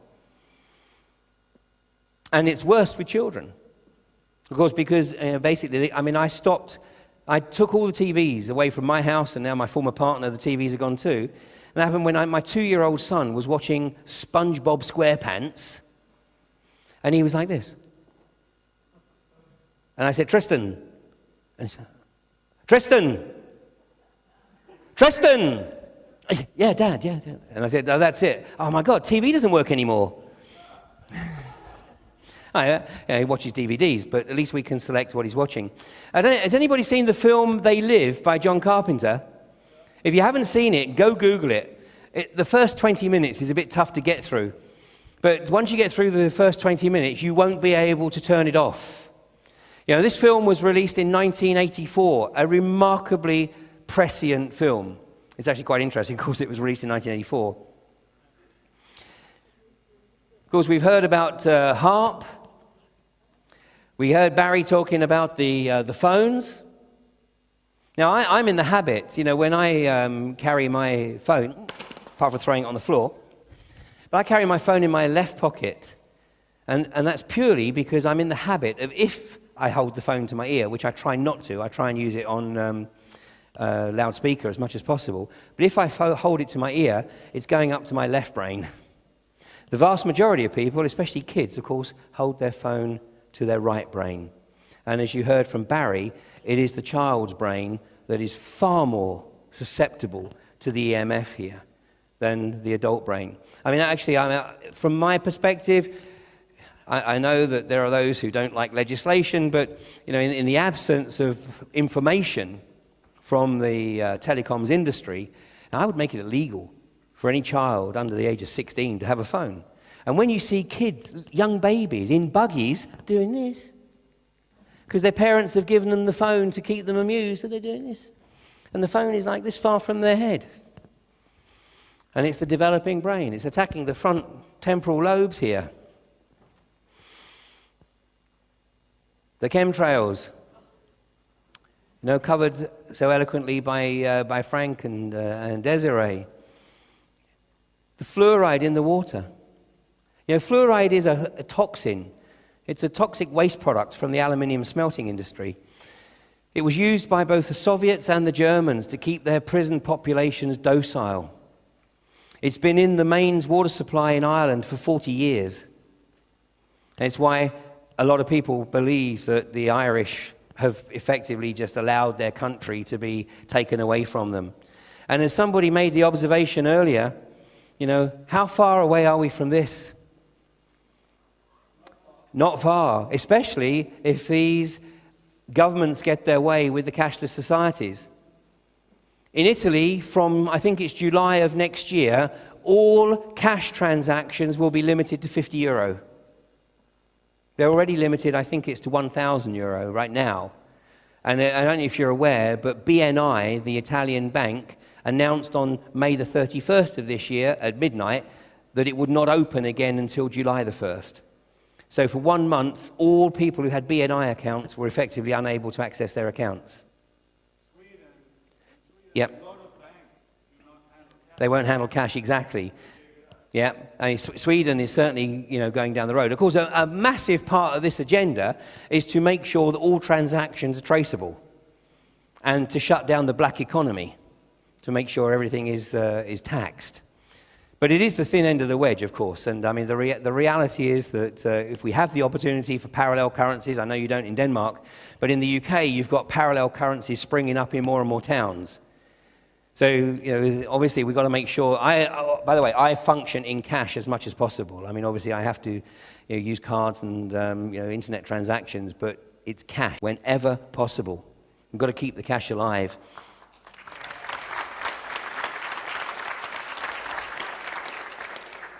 So this is my hypothesis. What is happening is that more and more people are beginning to spontaneously wake up to the fact that this ain't all there is. That there's way more to life than just living in this construct with a little bit of insight into this on the occasional weekend or annual vacation. More and more people are looking for balance in their lives. More and more people are beginning to realize that they don't need to function in that construct. Many people, unfortunately, are still enslaved by the salary, and nobody understands that better than me. Because one of the reasons it took me 7 years to leave the oil industry after my experience in Kuwait was I couldn't imagine life without a salary going into my bank account every month. It's a massive step to take. But once you take it, one of the things that I certainly learned is that the universe never lets you down. How many people here are self-employed? Okay. Most of you, if not all of you, will have experienced a time when you had no idea how the next month's rent or mortgage or bills were going to be paid, correct? All the time. But most of the time, but most of the time, something occurs that brings in the funds, yes? That's what I said, all the time. All the time, exactly. We can't explain it. We can't explain it. Sometimes we're right down to the wire. We have no idea, where the money's coming from. We've tried everything. We've done everything we should be doing in terms of the marketing or whatever for our products, for our businesses, but the money just doesn't seem to be flowing in. And then, on the day the bill is due, something happens. We get an order out of the blue. We can't explain it. It's acausal synchronicity. Consider the possibility that it's our right brain actually participating in the process, the right brain heart connecting with everything else that's out there and keeping us on track. There's an increasing recognition within the scientific community, particularly in the quantum realm. And, we saw, I think it was Lars the other night talking about Michael Persinger, and his work with experiments with the God helmet, the Karen helmet. Well, what was interesting was that, obviously, ultimately, once again, just like Russell Targ and Hal Puthoff, this research was sequestered by the National Security Agency.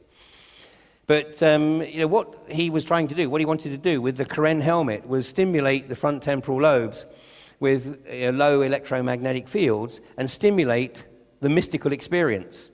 So when he announced that he was looking for volunteers, he had all these aging hippies queuing up at his door who thought this might be cheaper than LSD. That really wasn't his point. And what he wanted to do was he wanted to get committed materialists to try on the helmet to see what they would say when they put on the helmet. And he did this with a British psychologist by the name of Susan Blackmore. And when she put on the helmet, she absolutely insists that, it's not possible to have any experience that can't be explained. And she put on the helmet, and she, to this day, refuses to discuss what happened when she was wearing the helmet, which would indicate that something occurred, which, if she talked about it, might actually rock her worldview. Now,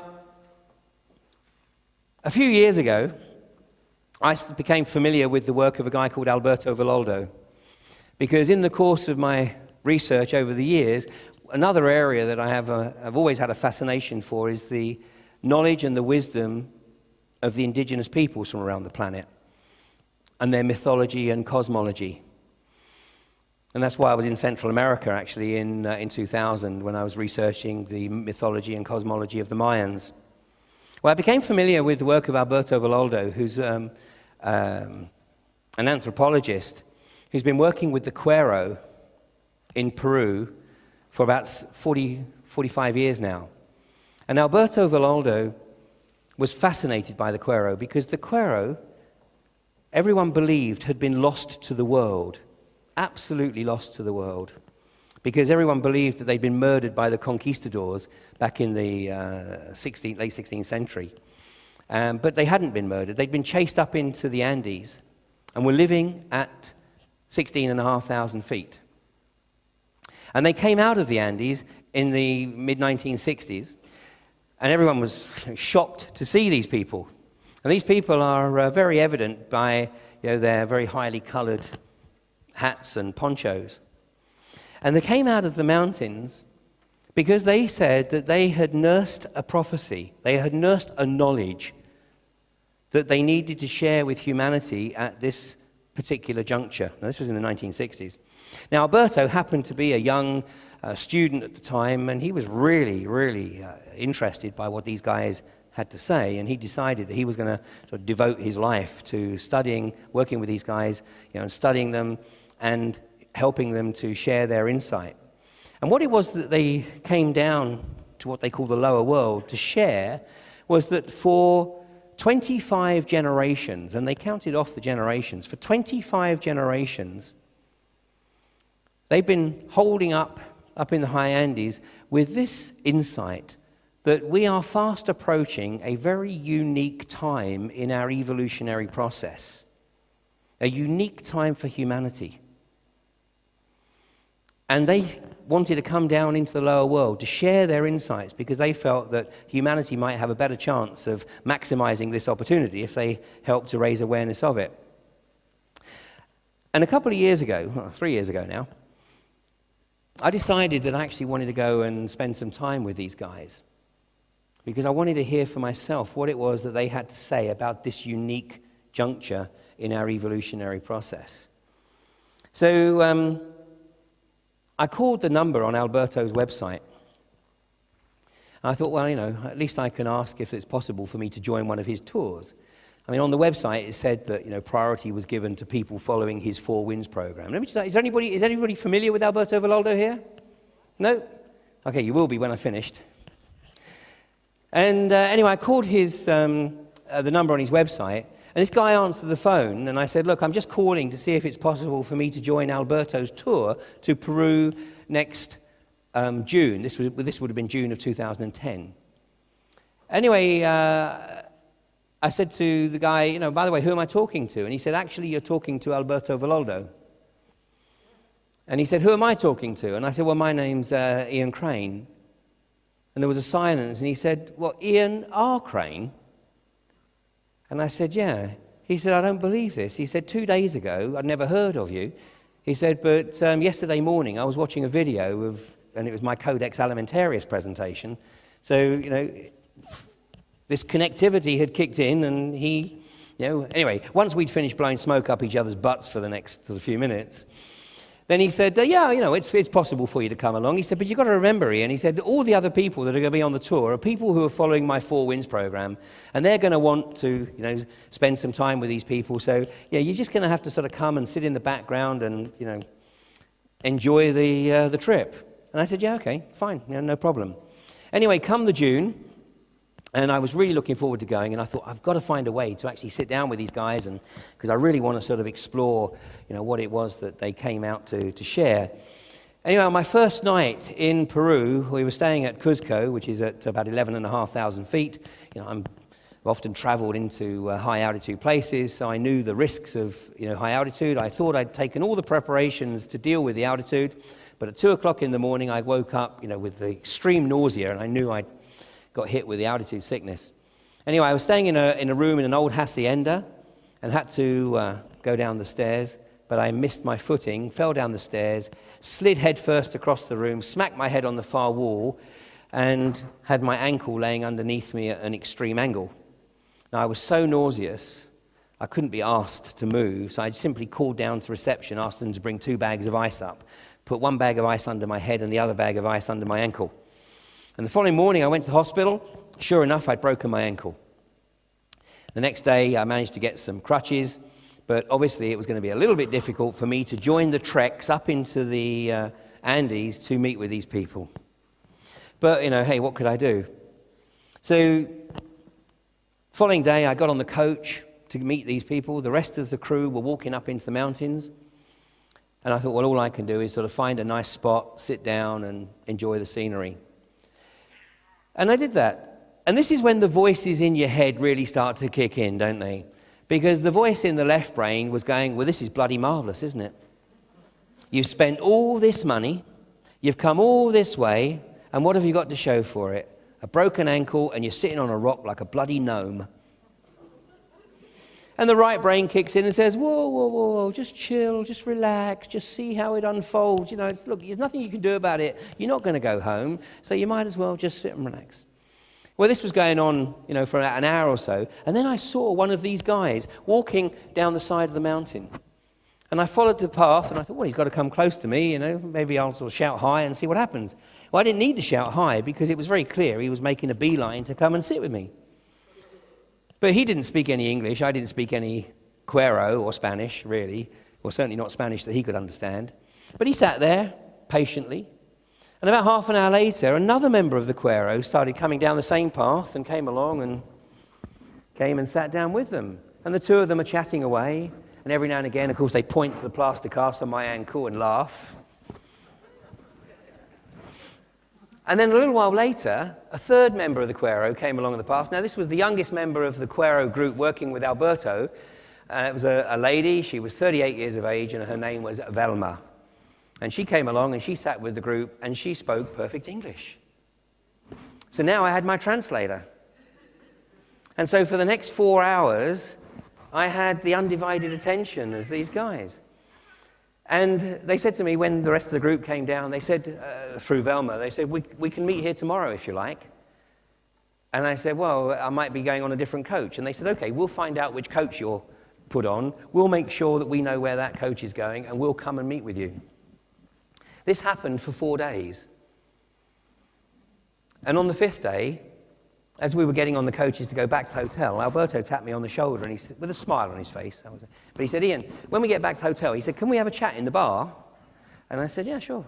So when I got back to the hotel, he said, Ian, how much are you paying these guys? I said, paying them? I said, I'm not paying them anything. He said, well, I am. He said, I'm paying them to conduct ceremony up in the high Andes, with the building of their mandalas and everything else. It's a wonderful process. But he said, I'm paying them to do that and then to spend time with the people who are doing the Four Winds program. He said, these guys normally take 2 to 3 hours to build their mandala. He said, they're doing it in 35 minutes and then rushing off, and the next time I look for them, they're sitting down with you. He said, look, if it happens tomorrow, can you send them back up in the mountains? I said, okay, fine. So anyway, when they turned up the next day, I said, look, guys, there's a little bit of bad feeling with Alberto. And, he really wants you to be back in the mountains. And they all burst out laughing. And I said, what are you laughing at? And they said, because Alberto, more than anybody, knows that everybody is where they're supposed to be.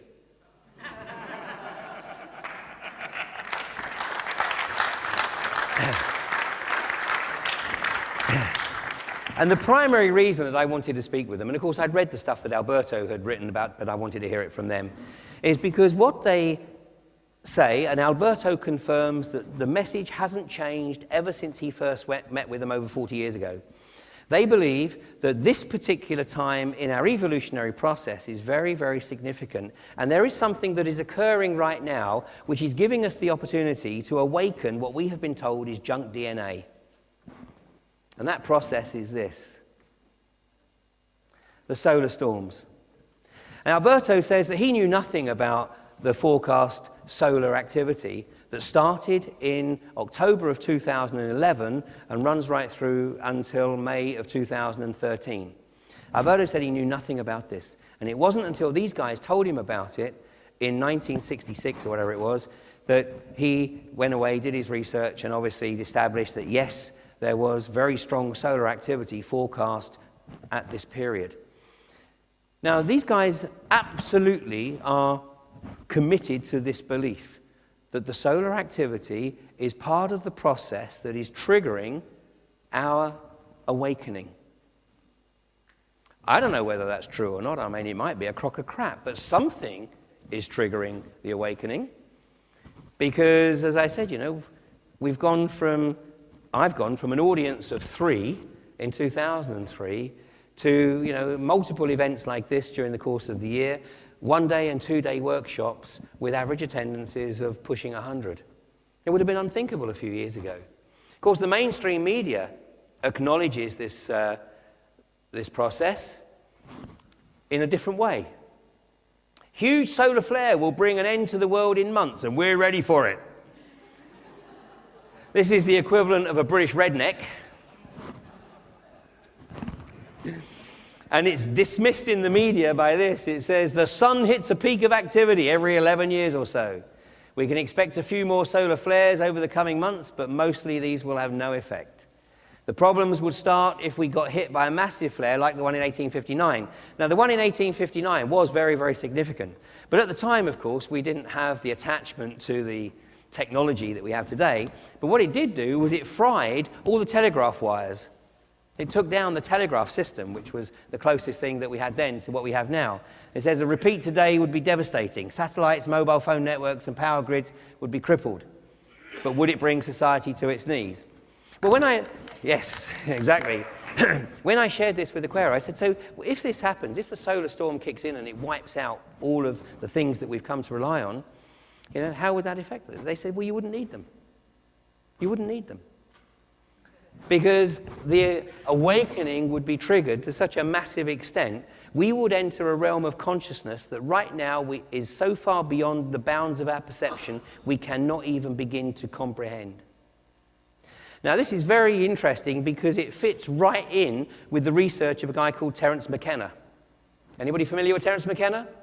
Okay, when he did his research on, he put together the time wave zero, which he got from the I Ching.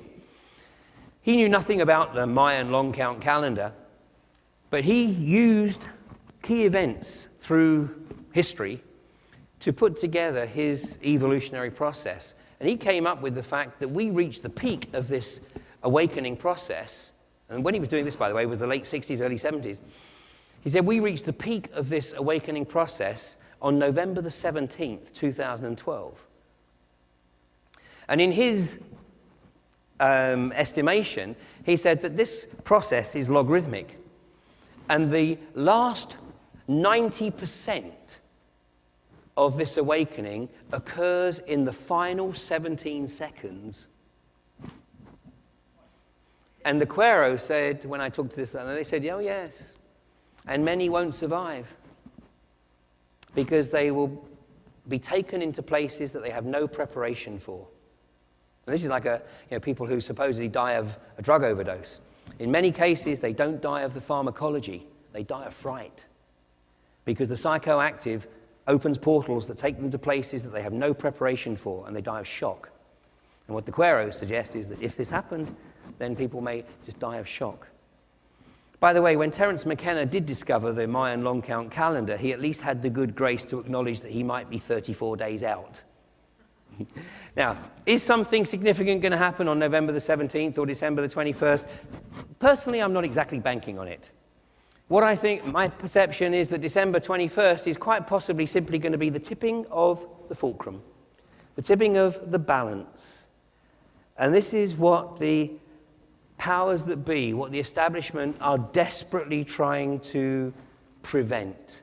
They're desperately trying to prevent this massive, spontaneous awakening where people immediately see through the veneer.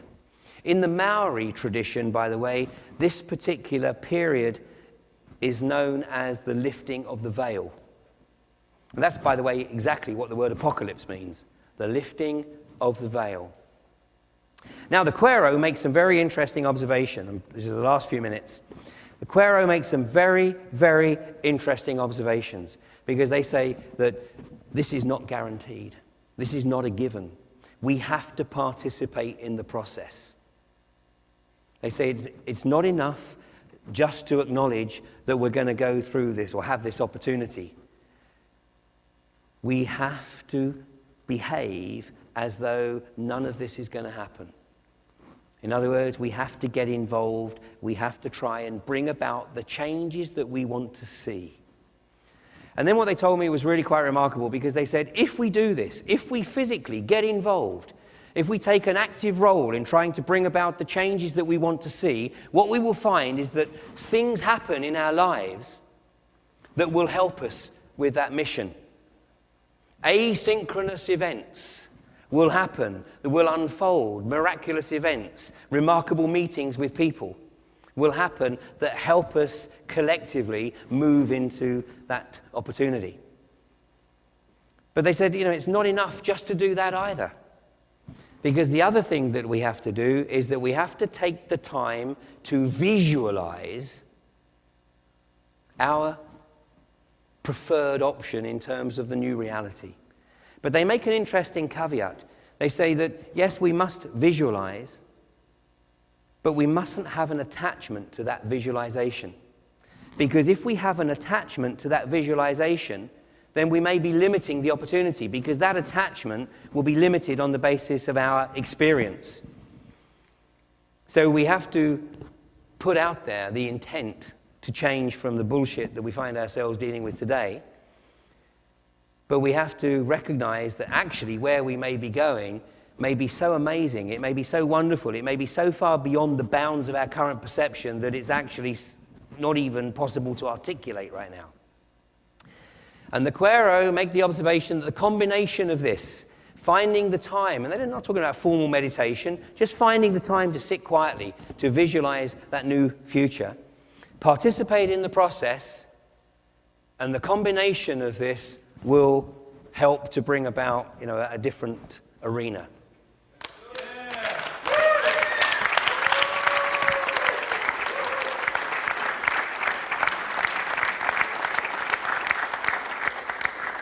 Even in the realm of quantum physics, this wonderful man, Swami, senior moment. Anyway, he's a quantum physicist. What's his name? Yeah, gotcha. I don't know either. Goswami, that's it. A quantum physicist. But he has developed the phrase quantum activism. And he's basically saying exactly the same as the Quaero, that it's not enough just to try and bring about the changes that we want to bring about in the physical realm. We've also got to recognize the power of our consciousness, particularly the power of the right brain, the heart, that total amorphic field that we're functioning within to bring about the changes. And, what we're looking at is a situation where, we really must be out of our minds. Literally, we've got to get out of our left brain, and allow the right brain heart connect to play its full role. And that's why, the Quaero say we have to get ourselves out of the way. We have to get the ego out of the way and allow, our full potential to materialize. And of course, Alberto Villoldo has developed a word for this, or adopted a word for this, and that is that the next evolutionary process takes us into Homo luminous. And the reality is, I think we're moving there at perhaps a lot faster rate than, we give ourselves credit for. But like I said yesterday, I don't know whether this is definitive. I'm still exploring along with everybody else. But as we said, the existing paradigm is not sustainable in any way, shape, or form. But the critical element here is, and I think it was, somebody said it earlier, if we're waiting for anybody, it was Brigitte. If we're waiting for somebody to come along on that white Charger, you got a long bloody wait. You got your own white Chargers. Well, you are the white Charger, get on it. And I'll finish with a new take on an old theme, which I think is very, very pertinent.